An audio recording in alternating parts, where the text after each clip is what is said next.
Muy buenas noches, amados amigos y hermanos. Es para mí un privilegio muy grande estar con ustedes en esta noche. Ya como escucharon, voy hacia el Ecuador, donde están las actividades ya preparadas. Solamente estoy haciendo una escala aquí por unos 3 días más o menos. Día 14 ya continúo hacia el Ecuador. Ya nuestro hermano Bermúdez viene en estos días también a Colombia y nos encontraremos para continuar nuestro viaje. Pero es imposible estar aquí en Bogotá y no estar con ustedes en un día o en una noche de actividad como esta.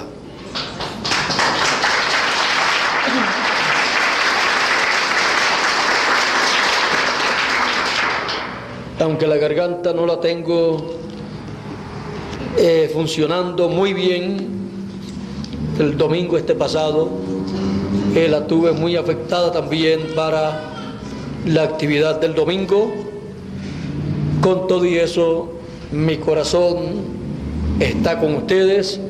Por lo tanto, la palabra que Él ha puesto en mi corazón y en mi boca, la doy a ustedes, aunque tenga un poquito afectada la garganta. Pueden tomar asiento si tienen la bondad.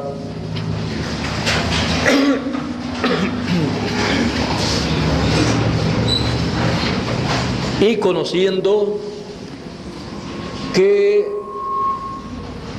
hay hambre espiritual sobre la tierra, estoy muy contento de poder darle a ustedes aquí en Bogotá y a toda persona y a todo grupo en todo país la palabra que Él me ha dado para cada persona. Estamos en un tiempo paralelo al tiempo que vivió José en Egipto. José, este profeta de Dios, cuando tenía 17 años, fue vendido por sus hermanos porque él tenía sueños, los cuales le contaba a sus hermanos y también a su padre, y en todos los sueños José, ese muchacho, aparecía como el personaje principal y sus hermanos rindiéndole pleitesía a él. ¿Recuerdan ustedes el sueño de los manojos? Y esos manojos que él colocó, ese manojo que él colocó, y sus hermanos también recogiendo así en el campo y colocando esos manojos. Ustedes han visto cómo en el campo colocan esos mazos o montones de hierba o de lo que sea y los colocan paraditos. Pues él había colocado así lo de él, y sus hermanos también colocaron así alrededor de el que él colocó, y los de sus hermanos se cayeron delante del que él había colocado. Y cuando le contó esto a sus hermanos y les contó que el de él se quedó derecho, ellos entendieron que cada manojo de estos representaba a cada uno de los hijos de Jacob, y el de José representaba a José. Y esto significaba que todos ellos se inclinarían delante de él. Pero en ese tiempo eso parecía ser imposible, pues José hasta ese tiempo era el hijo menor de Jacob. Luego, cuando ya José estaba en Egipto, luego nació Benjamín. Pero José era hasta el momento el único hijo de la mujer amada de Jacob. Y salió profeta, porque así Dios lo determinó. Por esa causa tenía esos sueños, y todas las personas tienen sueños.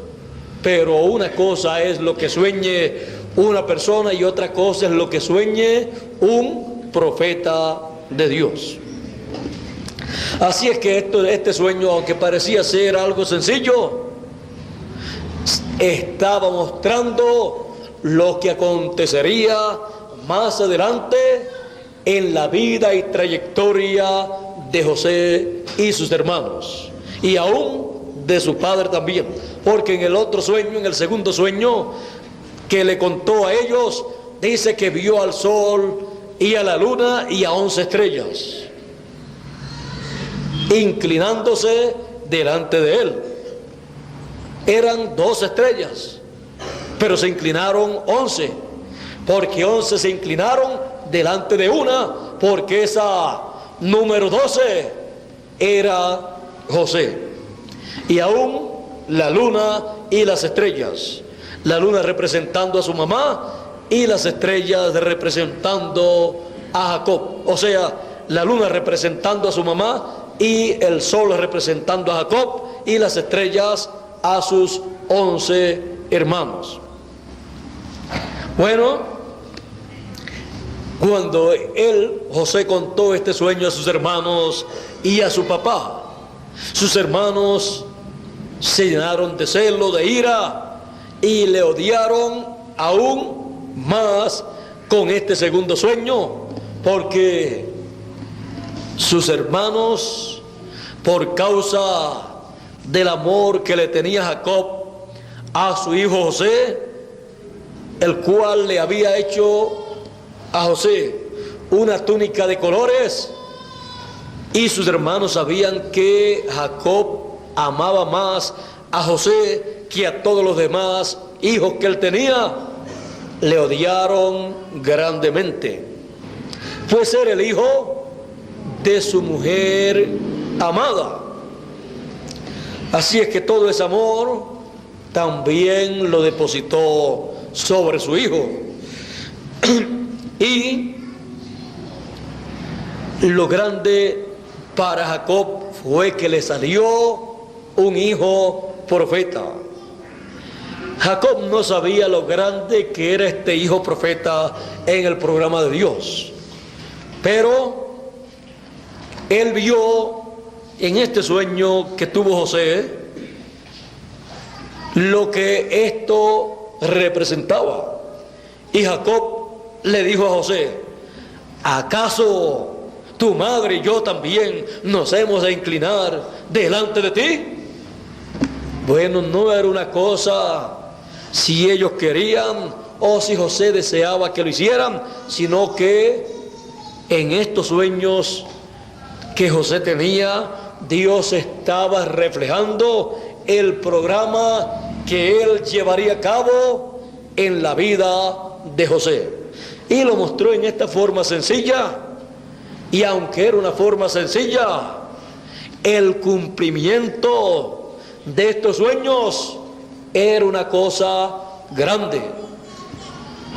Así es que contra Dios nadie puede luchar. Lo que va Dios a llevar a cabo, ya Él lo tiene programado desde antes de la fundación del mundo, y Él lo ha estado reflejando a través de sus profetas, en los sueños que han tenido los profetas, en las visiones que han tenido los profetas, y aún en la vida de los profetas.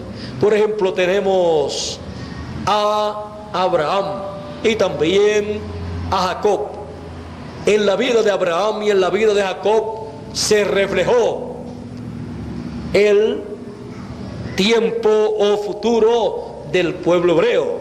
Se reflejó toda la trayectoria del pueblo hebreo. Aún vean ustedes, Jacob luchó por la primogenitura. No nació siendo el primogénito, pero delante de Dios la cosa era diferente. Delante de Dios, la bendición del primogénito estaba predestinada para Jacob. Por esa causa, usted puede ver a Jacob luchando para nacer primero. Y luego, no pudo nacer primero, pero luego negociando. Si no pudo por el nacimiento, luego por los negocios, negociando con Esaú en el momento apropiado. O sea, todo surgió como algo común. Una necesidad que tuvo Esaú. Tuvo hambre porque vino cansado del campo y no había cazado nada. Dios no le permitió cazar nada. Quizás veía los animales y cuando creía que los iba a cazar, se les escapaban. Pero en todo esto encontramos que la bendición del primogénito tenía que ser para Jacob. Dios dijo, antes aún de nacer, a Jacob amé. Y a los que Dios ama, y a los que aman a Dios, todas las cosas les ayudan a bien. Así es que el nacer segundo, eso no le iba a estorbar a Jacob la bendición que él quería desde antes de nacer. Porque tenemos que ver que cuando Dios ama y la persona responde a ese amor, amando a Dios primeramente y su programa, todas las cosas obrarán para bien. Porque Dios obrará con ese amor que le tiene a la persona para que todo sea a favor de la persona. Todo obrará para bien. Porque a los que antes predestinó, a los que antes conoció, también los predestinó. O sea que no estamos aquí por mera casualidad. Jacob tampoco estaba en la tierra por mera casualidad. Así es que en Jacob se estaba llevando a cabo un programa divino, el cual tenía que ver con una nación. Así es que podemos ver que su hermano Esaú tuvo hambre cuando vino del campo, pues no tenía la bendición de Dios. Porque la bendición de Dios, quien siempre la tendrá, es aquel al cual Dios ame. Y a Jacob amé. Por lo tanto, todo obraría para bien de Jacob.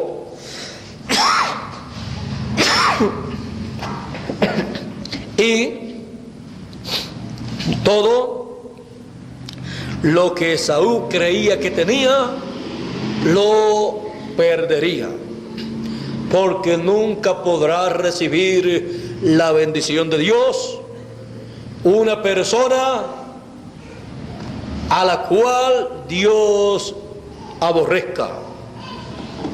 Así es que Dios aborrecía a Jacob, o a Esaú. Así es que la bendición estaba ¿para quién? Para Jacob, aunque no había nacido primero. Ahí en ese negocio, cuando Esaú vio la comida muy bonita y él tenía hambre, le pidió a Jacob. Jacob vio que esa era la oportunidad de hacer un buen negocio e hizo un buen negocio que aparentemente no tenía ninguna garantía. Estaba dando algo que él podía tocar, que podía ver y que podía saborear, por algo que él no podía ver, no podía tocar, no podía saborear, pero era algo por lo cual él había luchado en el nacimiento. Pero él la podía ver, esa primogenitura, por la fe. Por fe, Jacob dio a Esaú la comida de lentejas y aceptó la palabra de Esaú, que le daba, le vendía la primogenitura. Para Jacob, por la fe, era suficiente la palabra que Esaú le daba, que le vendía la primogenitura y que era un negocio ya hecho, un negocio cerrado. Así es que aquí está la comida, le dijo Jacob a Esaú, y se quedó con esa palabra por la fe.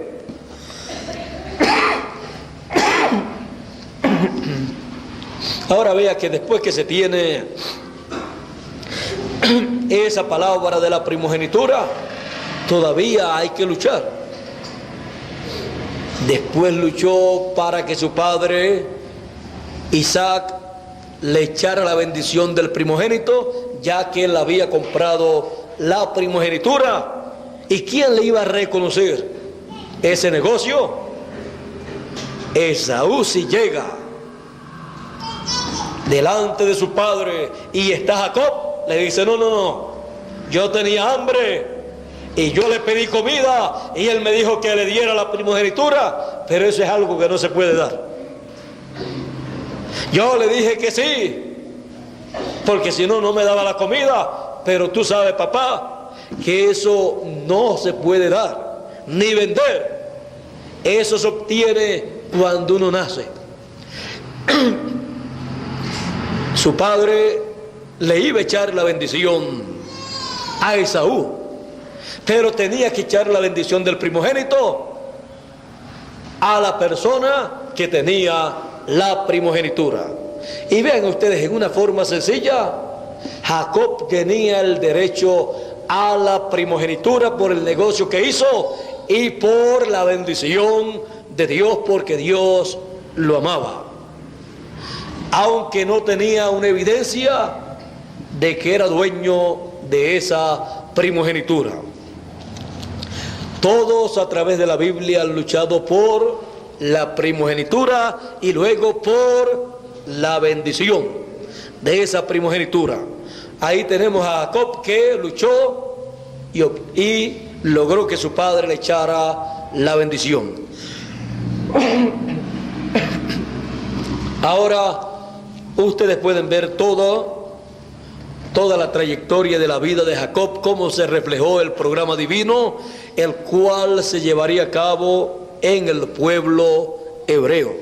Ahora miren ustedes, Jacob después se fue a la casa de su tío, allá se casó, después de trabajar primero 7 años y después 7 años más, logró allá tener una familia y luego regresó, porque Dios le dijo: ya es tiempo de regresar a tu tierra. Ahora, cuando regresa a su tierra, venía con temor, con miedo. Jacob está reflejando toda la trayectoria por la cual el pueblo hebreo pasaría. Ahora, cuando regresa, está temeroso porque Esaú había dicho que lo iba a matar. Y ahora se tiene que encontrar de nuevo en la tierra prometida con Esaú y está temeroso. Pero se encontró con el ángel del Señor, y cuando se encontró con él en esa noche, en esa madrugada, no le soltó. Luchó toda la noche con él y el ángel le decía: suéltame, que tengo que irme porque ya está amaneciendo. Ahí podemos ver que el ángel del Señor tenía una labor para llevar a cabo en la mañana. O tenía que presentarse en el trono de Dios en el cielo, porque ya el tiempo de estar en la tierra había concluido y se tenía que reportar al cielo, en el trono que está en el cielo, cada cierto tiempo, cada cierto horario. Y Jacob lo estaba deteniendo. Jacob le dijo: no te voy a dejar. En palabras más claras, al próximo compromiso que tú tienes, vas a llegar tarde si no me bendices. No importa dónde tú tengas que ir, tú tienes que irte, tienes un compromiso grande. Y tiene que ser grande porque eres el ángel del Señor, enviado, pero Dios te envió a mí. Así es que antes de tú irte, para cumplir el compromiso que tú tengas, yo quiero que tú me bendigas y no te voy a dejar ir hasta que tú no me bendigas. Ahora miren ustedes en lo que consistía la bendición que Jacob deseaba. Jacob no tenía la primogenitura y la logró. Por cuanto nació sin ser el primogénito, no obtuvo un nombre de primogénito. Y obtuvo el nombre de Jacob, que representa o significa engañador. Y así se comportaba en los negocios. No se le podía pedir otra cosa, pues su nombre estaba de acuerdo con lo que él hacía. Por eso cuando los niños tienen un nombre o sus padres no han tenido cuenta de ponerle un nombre que signifique algo bueno, pues no pueden esperar que el niño se comporte como usted desea que se comporte. Así que Jacob se comportaba como Jacob, como un engañador, pero siempre luchando por la bendición de Dios y deseando un cambio de su situación. Y cuando se encontró con el ángel, él dijo: aquí está la solución a todos mis problemas. Aquí yo voy a recibir la bendición del ángel y voy a tener un cambio. Y cuando el ángel le bendijo, le preguntó: ¿Cómo te llamas? ¿Cuál es tu nombre? Él le dijo: mi nombre es Jacob. Pues no se llamará más tu nombre Jacob, sino Israel. Y eso fue todo lo que él escuchó. Una palabra, un nombre nuevo para él. Un cambio de nombre recibió Jacob por el ángel. Y con ese cambio de nombre hubo un cambio para él. Después ya no tenía miedo a nada, porque sabía que con ese nombre nuevo tenía todas las bendiciones del primogénito. Así es que todas esas bendiciones del primogénito, el que te bendijere será bendito y el que te maldiga será maldito, las tenía Jacob con ese cambio de nombre. Así es que ya tenía el nombre del primogénito. Ahora vean ustedes también a José. José, cuando fue echado en una cisterna por sus hermanos, una cisterna que no tenía agua, pues Rubén, cuando vio y escuchó a sus hermanos hablando de matar a José, que tenía 17 años, por causa de sus sueños, por causa de que le tenían envidia, cuando lo vieron venir estaban hablando de matarlo. Y entonces decían, y entonces veremos qué será de sus sueños. Pero como eran sueños de Dios, mostrando lo que sería el futuro de José, sus hermanos no iban a poder matar a José. No podrían matar a José, por lo tanto, Rubén, el hijo mayor de Jacob, para evitar que lo mataran, dijo: no derramemos la sangre de nuestro hermano, vamos a echarlo ahí en la cisterna, porque los planes de los hermanos eran matar a José y luego echarlo en la cisterna.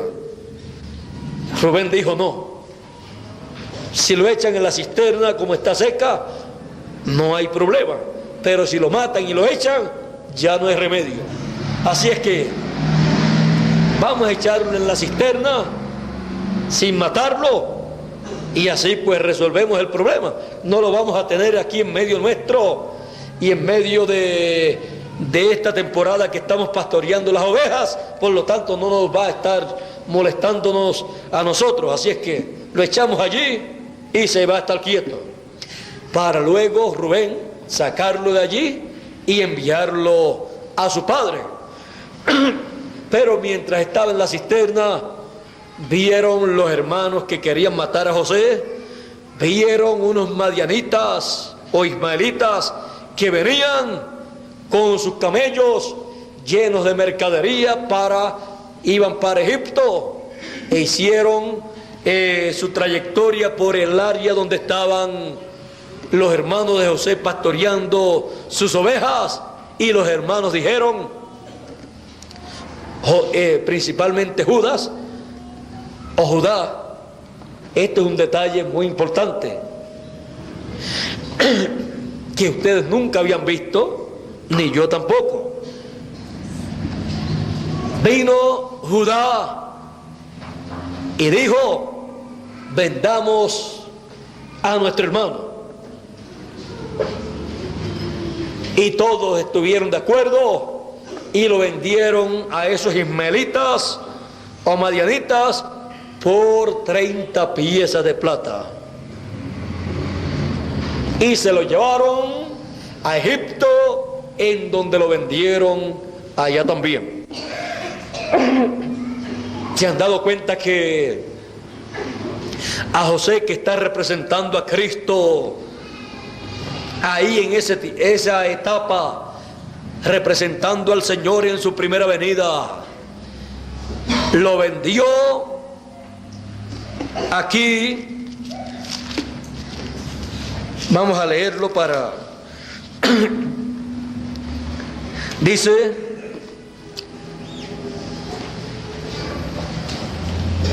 sucedió pues que cuando llegó José a sus hermanos, ellos quitaron a José su túnica, la túnica de colores que tenía sobre sí, y le tomaron y le echaron en la cisterna, pero la cisterna estaba vacía, no había en ella agua.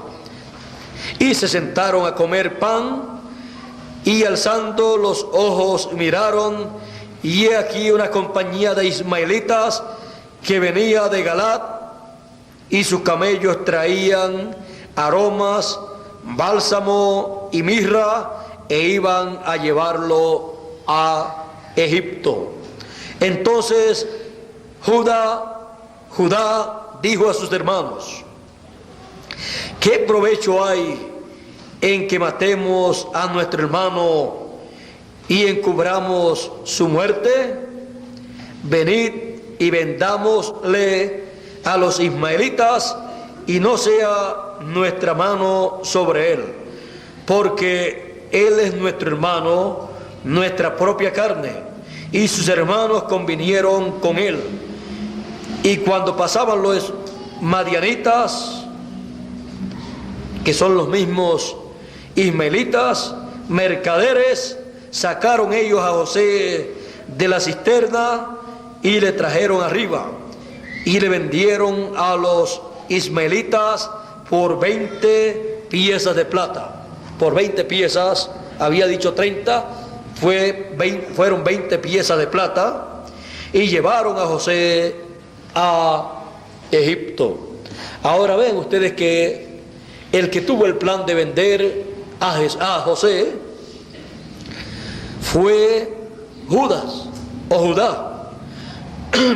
También quiso evitar que lo mataran, pero el plan salió de Judá y sus hermanos estuvieron de acuerdo con él en la venta de su hermano por 20 piezas de plata. Y allá, cuando se materializó en el Mesías esta venta por el Mesías, Judas Iscariote lo vendió por 30 piezas de plata. Sí, nos podemos ver por la devaluación y estas cosas, pues quizás pues ya era lo mismo o quizás el valor era menos. O sea que el equivalente, si lo miramos desde el punto de vista comercial, pues estaba por ahí quizás.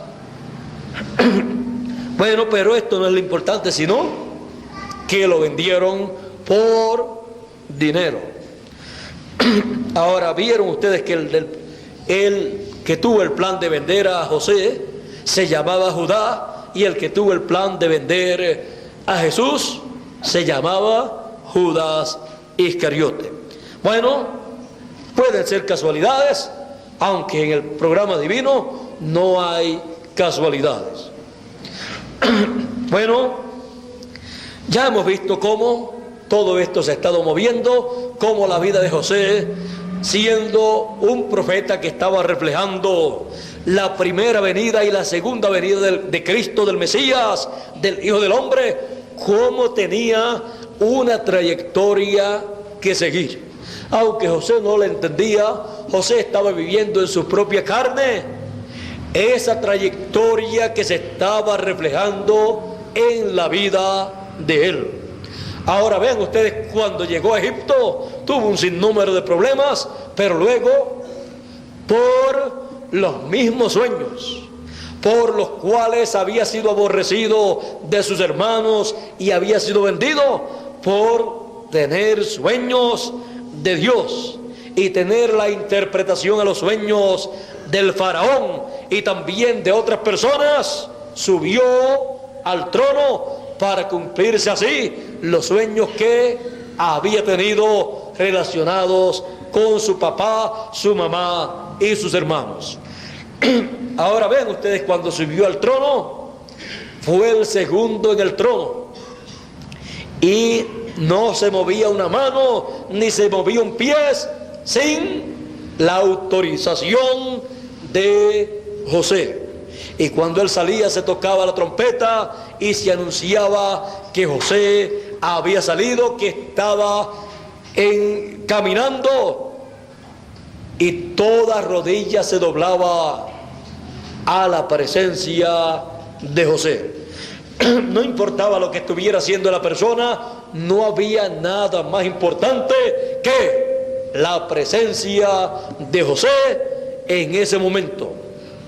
Toda persona tenía que dejar lo que estaba haciendo, no importaba lo importante que fuera lo que él estaba haciendo, porque estaba reflejando que no hay nada más importante en la segunda venida del Señor que la segunda venida del Señor.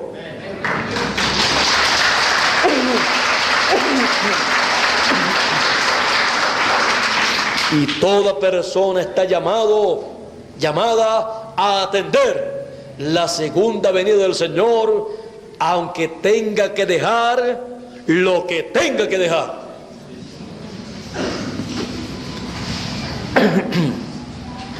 El que no atendiera la venida de José cuando se tocaba la trompeta, entonces tenía la sentencia de muerte. Y así es para la venida del Señor. Los que le reciben vida. Los que le rechacen en su venida recibirán la muerte. Él trae la vida y la muerte, la bendición y la maldición. Él trae para los que le han de recibir todas las bendiciones apocalípticas, todas las bendiciones de la primogenitura. Y para los que le rechacen, entonces trae las plagas apocalípticas. Así es que no podemos dejar de entender estas cosas. Ahora, vean ustedes que José, cuando estaba en el trono, cuando subió al trono, el faraón dijo, lo presentó al pueblo y dijo: toda persona venga a él y hagan todo lo que él diga, o sea, a él oíd. Había sido adoptado en el trono, está representando la adopción, y siendo el segundo en el trono, nada se hacía en el reino del faraón sin la autorización de José, porque todos los negocios del faraón, del rey, habían sido entregados en la mano de José.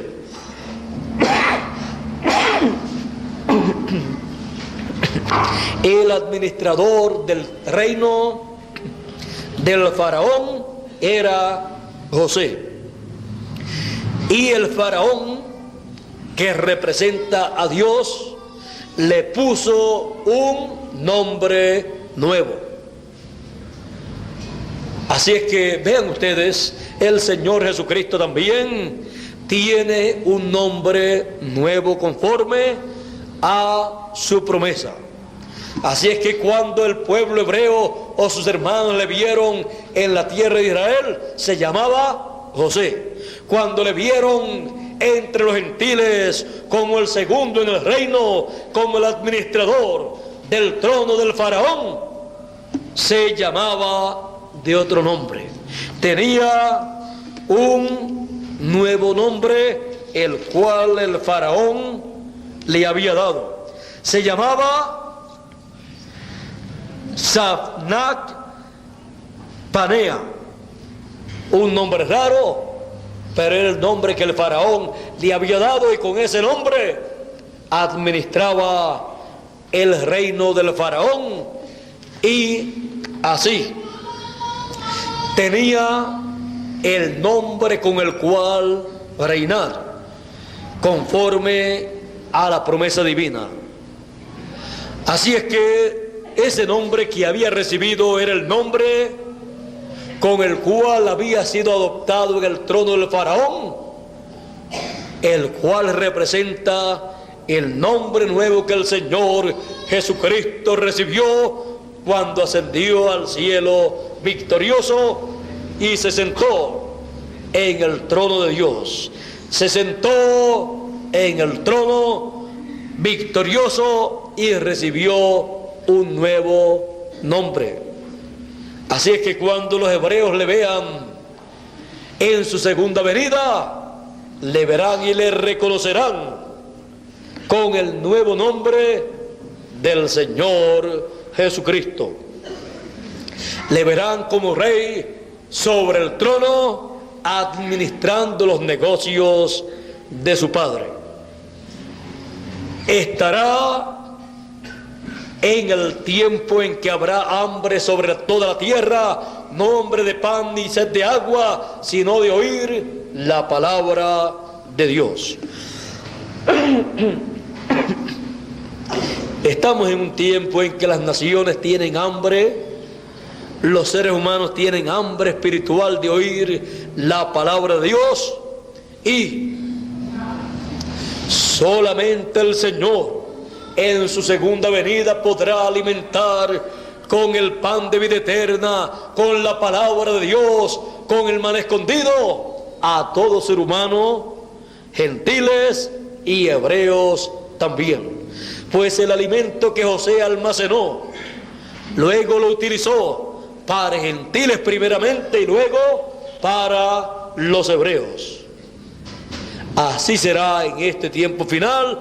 Así fue reflejado allá en la vida de José, reflejando la primera venida y la segunda venida del Hijo del Hombre, conforme a como Dios ya tiene programado desde antes de la fundación del mundo. Así es que vea usted que todo está programado desde antes de la fundación del mundo, y es reflejado todo ese programa a través de los profetas que Dios ha enviado. Así es que en este tiempo final el pueblo hebreo verá a José en el trono de Dios, lo verá en ese monte de Dios, en la cima del monte de Sión, que es el reino de Dios, en el trono en la edad, del trono en la edad de la piedra angular, dándole el alimento espiritual a los gentiles primeramente y luego a los hebreos. Así es que podemos decir, ellos sentirán esa hambre espiritual y vendrán al reino del Señor Jesucristo por alimento espiritual. Así es que podemos decir, los esperamos en el trono del Señor para que reciban el alimento espiritual. Los estamos esperando. Así es que ese es el mejor lugar para esperar a el Israel literal 144,000, porque el Israel espiritual ya está siendo alimentado desde el trono del Señor Jesucristo en este tiempo en que vivimos.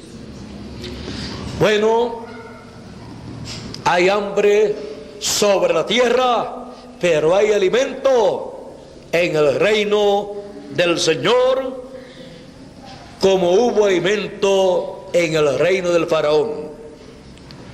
Y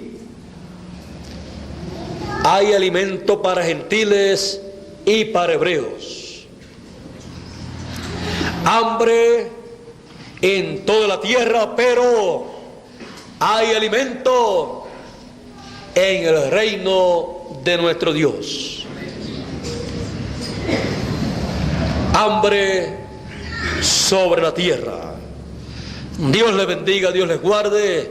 Muchas gracias por vuestra amable atención. Ha sido para mí en esta noche un privilegio muy grande estar platicando con ustedes, quizás no en una forma de una conferencia bien formal, sino así en esta forma de plática, tomando a través de la Escritura la historia o vida de Abraham, de Jacob y también de José, para ver lo que todo esto significa en nuestro tiempo conforme al programa que Dios está desarrollando en medio de los gentiles y que llegará a los hebreos también. Así es que le damos gracias a Dios por el alimento espiritual que Él nos está dando desde el trono de Dios, desde su trono, en donde Él está alimentando a sus hijos en medio de los gentiles conforme a su promesa. No solo de pan vivirá el hombre, sino de toda palabra que sale de la boca de Dios. Y toda palabra que sale de la boca de Dios en la edad del trono del Señor es el alimento espiritual para usted y para mí, para poder vivir eternamente en cuerpos glorificados, eternos, como Él ha prometido y como nosotros deseamos también. Así es que Dios nos continúe bendiciendo a todos y será hasta mañana, Dios mediante, en el Gaitán, allá en la congregación, allá con Fernando, estaré, y cada uno de ustedes están también invitados para estar allá recibiendo el alimento espiritual sin el cual usted y yo no podemos vivir eternamente. Así es que hay alimento en el reino de nuestro Dios, en el trono de nuestro Dios. Está siendo repartido ese alimento para todos los que tienen hambre espiritual, hambre de oír la palabra que sale de la boca de Dios en la edad de la piedra angular. Dios les bendiga, Dios les guarde, les bendiga con el alimento espiritual, el pan espiritual para nuestra alma. Dejo nuevamente con ustedes a Rigoberto Osorio, mi amigo y vuestro amigo, y mi amigo y consiervo en la obra del Señor de la edad de la piedra angular.